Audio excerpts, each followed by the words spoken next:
बहुत पुराने समय की बात है। एक छोटे से गांव में एक मिठाई वाला रहता था। उसकी मिठाइयाँ बहुत स्वादिष्ट थी और लोग उसकी दुकान पर खाने के लिए बड़ी तादाद में आते थे।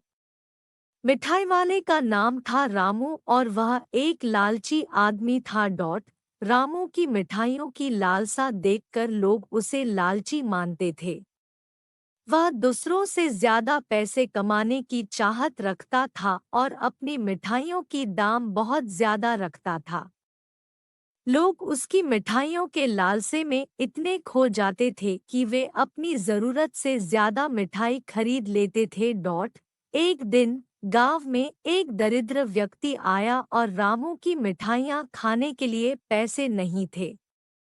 वह बहुत भूखा था और मिठाई के स्वाद का सपना उसके मन में घूम रहा था। लेकिन उसे शर्मिंदा होकर पूछने में हिचकिचाहट हो रही थी कि क्या वह रामू से मिठाई मांग सकता है। रामू ने उस दरिद्र व्यक्ति को देखा और उसकी परेशानी समझ गया। उसका दिल दयालुता से भरा हुआ था और उसने सोचा कि उसे अपनी मिठाई दरिद्र व्यक्ति को देनी चाहिए। इसके बावजूद उसने अपनी लालसा को संभालते हुए वह दरिद्र व्यक्ति को एक मिठाई दी और उससे कहा, भैया आप खाओ, मुझे खुशी होगी। दरिद्र व्यक्ति ने बड़े आभार के साथ उस मिठाई को खा लिया और उसके चेहरे पर खुशी की मुस्कान छा गई।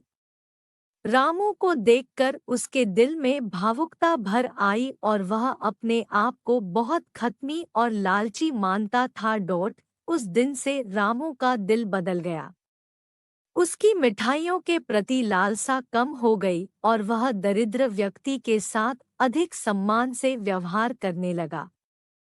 उसने समझ लिया कि खुशियों को साझा करने से हमें सच्ची खुशी मिलती है और दूसरों की मदद करने से हमारे अंतरंग को खुशी से भर देने का अनमोल आनंद होता है।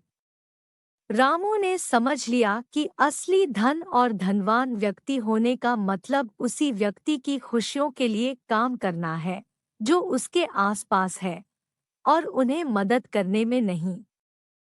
उसके दिल में एक नई दिशा आई और वह एक सच्चे मिठाई वाले के रूप में लोगों के दिलों में स्थान बना लिया। इस कहानी से हमें यह सीख मिलती है कि लालसा के चक्कर में हमें अपने सच्चे और अच्छे स्वभाव को नहीं खोना चाहिए।